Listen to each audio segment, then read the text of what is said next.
During his life, a person does not merely do things which yield pleasure.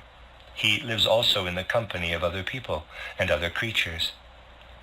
Consciously or unconsciously, intentionally or unintentionally, he causes pleasure and pain, joy and sorrow to animals and fellow human beings. All such occasions he will encounter again as he lives through the Kamaloka period. He returns to the place and moment when he was the cause of pain to another being. At that time he made someone else feel pain. Now he has to suffer the same pain in his own soul.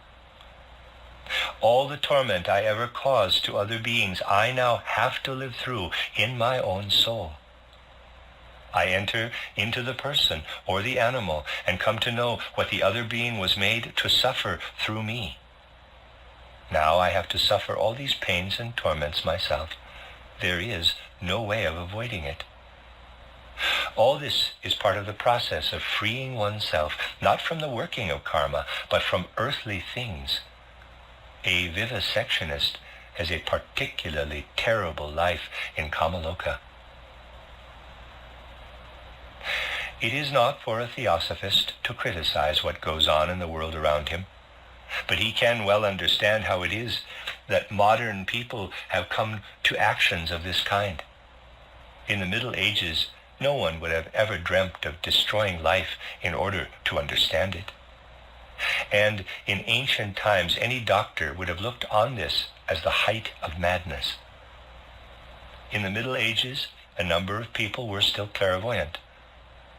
Doctors could see into a person and could discern any injury or defect in his physical body. So it was with Paracelsus, for example.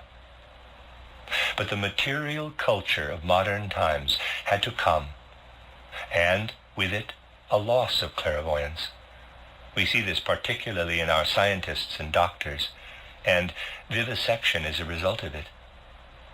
In this way we can come to understand it, but we should never excuse or justify it. Consequences are bound to follow a life which has been the cause of pain to others, and after death the vivisectionist has to endure exactly the same pains that he inflicted on animals. His soul is drawn into every pain he caused.